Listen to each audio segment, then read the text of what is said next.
Hi class, and welcome to week 2. I just wanted to provide a couple of little mini lectures as promised, just kind of covering some of the content for the week.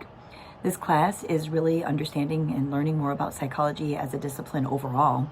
And there's so many directions one can go in psychology. So I think it's a really exciting field.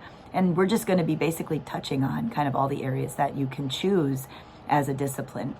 APA is the American Psychological Association. Maybe some of you are familiar with it. And there are 52 divisions. So that should tell you just in terms of how many different directions you can go. And we're going to touch on many of those, but not all of them. We have 11 weeks. Anyways, choosing a major is really important.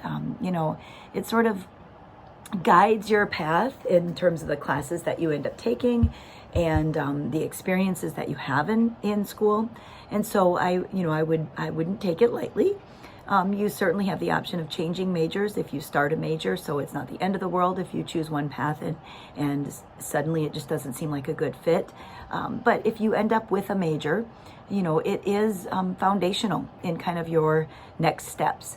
And from my standpoint, with a master's and a PhD in clinical and forensic psychology, I have never had any regrets about the path that I chose, and have found that the diversity in the roles that I take on are wide and vast, and I have never a dull day in my career.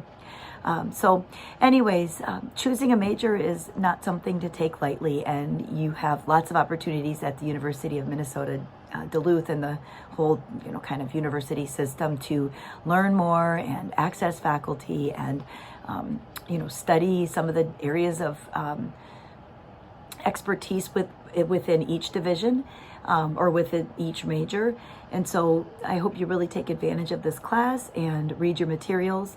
Feel free to reach out to me if you have any questions at all, or you want to schedule some time this semester for office hours just to talk about career paths or questions you might have, or any of the nuances in psychology.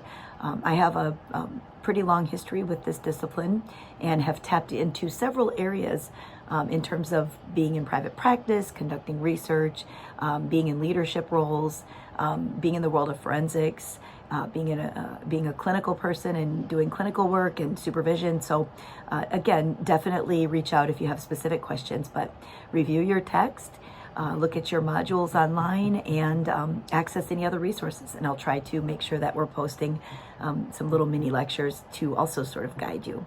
Have a great week, and hopefully you enjoy week 2 and the content in this week's materials.